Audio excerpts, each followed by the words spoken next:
We're live. Faiqa, thank you so much for joining me again for Rob Talks Real Estate. There's a lot of people out there that they want to buy a home. Buying a home is in the plans this year, and what we want to do is a lot of them do have low credit scores, and this is where we call the experts like yourself on credit repair.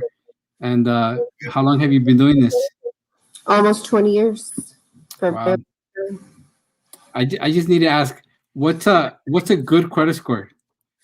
I always say good credit score is whatever score you need to get approved for whatever you need. So, I mean, I think you said this earlier, like 700, you're golden. You could literally walk in to a car dealership for a credit card. I mean, if you have over 700, you could loan conditions can work more in your favor, and you have more control. But just really depends on what, where you're applying and what their requirement is. So also, when you're going for a home loan, they look at mid scores. When you're going for a car loan or a credit card, it depends on what credit bureau they're using. So there's different ways that it could be looked at. What's most important is really what you need to get approved. And that's it. I also tell people 700s, you're golden. Anything below the 500s, we need to work on it, and we need to seek assistance or somehow lift those credit scores. So how fast from someone that has something like, I don't know, 580, 600, and we want to get them to the 700s, how fast can you do that? So if they're 580 and they want to get to 700, really, it just depends. There's so many different factors. Do they have history, not history? If they don't have history and they just have a bunch of derogatory, it could take a year to get into the 700s because they need to build that history.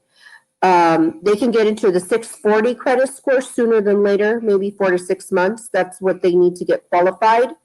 But the higher they want to go, the more history they're going to need. And then it's not just a black and white answer right there. There's so many factors. It could be somebody has a 580 and maybe they don't have any, but they just have a bunch of inquiries. So then just getting those removed. I mean, it could go so many different ways. Maybe somebody has a 580, they don't have bad credit, but all their credit scores are maxed out. Just paying them down to 9%. That's something that everybody can do. People tell me all the time, well, Faiqa, I pay my credit every month. And I said, well, it doesn't matter because what I see is what matters, right? So there's two really important dates when it comes to credit cards. What day is it reporting to the bureaus and what day it's due? If you pay it off before it reports and you get it down to 9% before that, that's what's going to always give you the best credit score that you could individually be at. So everybody has the best score they could be at. To get there and to help yourself get there is just maintain very low usage amounts before the reporting date. How does credit repair work? Basically, what I'll do is I need to see a copy of a credit report. So legally in the state of California, when you do credit repair, we cannot pull credit. So I'll either have yourself supply me one or have the client pull one.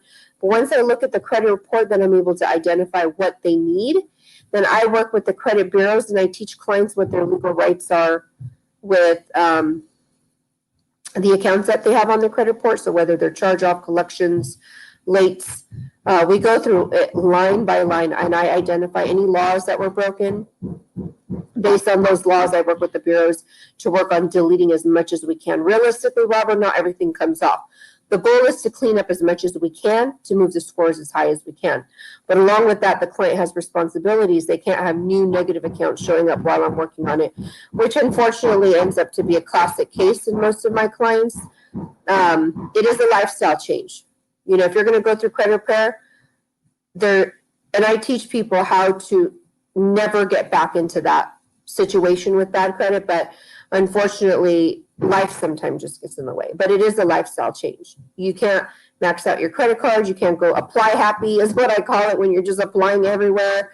You can't, miss payments. You got to pay your bills on time. Like one missed payment, it just awes me that people are like, well, I just missed one payment. Well, yeah, that one payment costs you 100 points, right? So not worth it at all. So gold nugget people, there's places where you could go and get your credit report, correct? Yes. So my favorite one is creditchecktotal.com. I like it because, well, it's $1. That's a good charge. $1. $1. The other thing is it's going to be very similar to like when the lender pulls the credit. It's going to look very similar to that. It's the closest probably because Credit Karma is a great website that I love. Also, the credit scores are not accurate.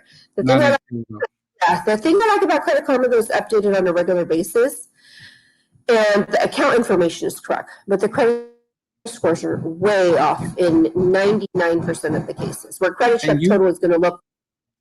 Sorry.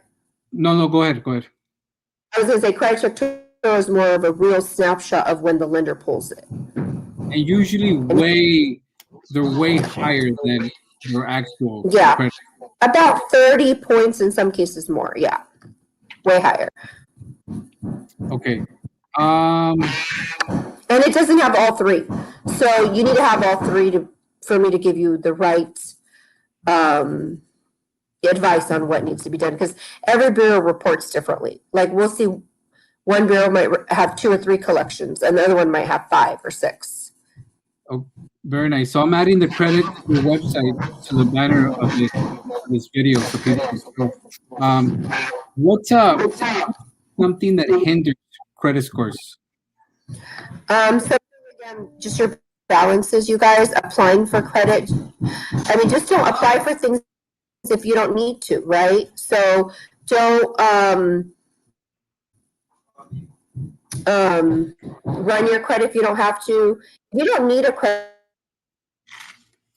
Like, I mean, honestly, if you don't need a credit card, you should not be applying for a credit card, because having it can lower your score applying for the card, and now you have to be responsible to move it also. And here's another gold nugget for our audience. Now you have to use it. And if you're shopping around for a home and or a car, you go to creditchecktotal.com, get that credit report, and then you can shop around for a car or a home with a loan officer and get that best possible rate.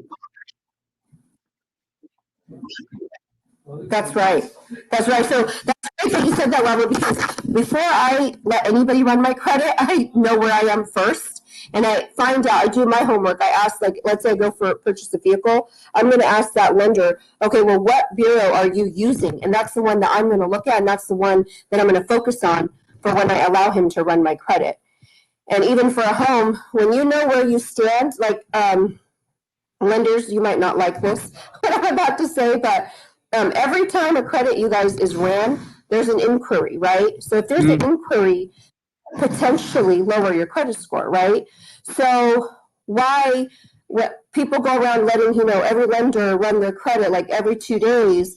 Like if you could just present what was already ran previously, and I understand lenders do need to run credit, you guys. Ultimately, they're going to have to run your credit at the end of the day, right? But if you could walk in with what you just got last week and just say, hey, lender, based on last week, this is what I had.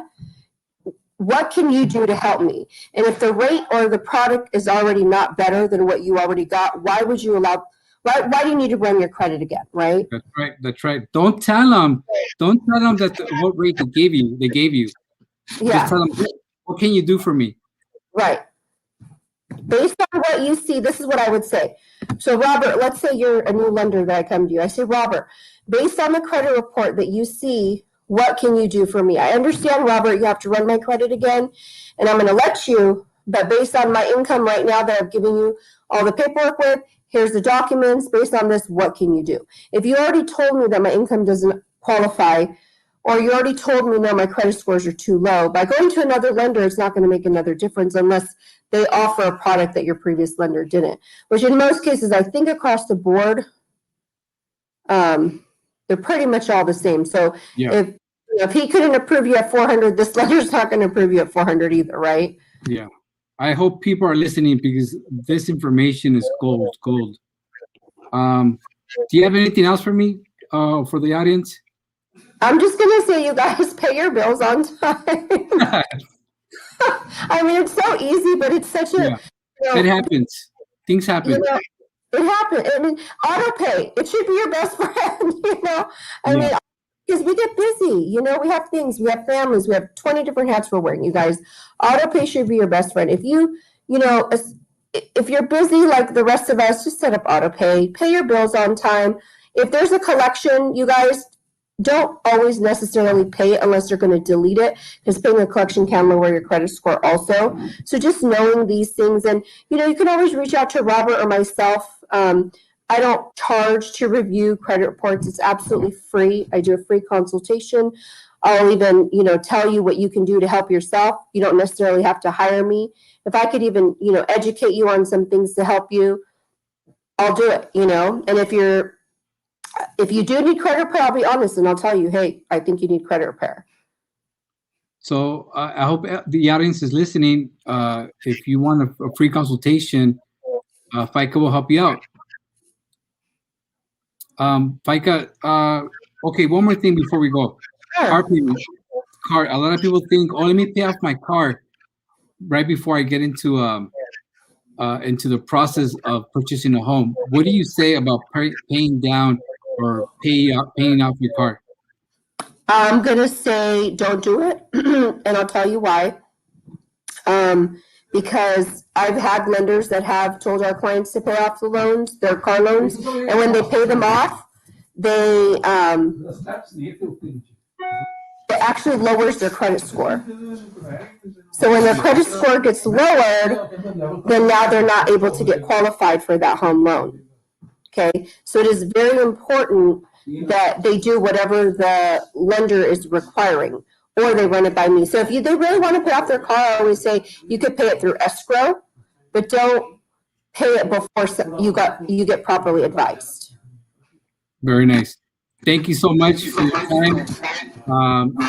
And we'll stay in touch. People, call Faiqa for all your credit scores, repair questions that you have. And if you're thinking of selling, please give me a call. Yeah, and Robert, I apologize to the audience. I'm having work done about this place that I'm at, so it's just really loud over here. You're growing the business is growing so fast that you gotta expand ASAP. Got it. Thanks, Faiqa. Okay, thank you. Bye bye. Are you gonna end that, Robert? Or?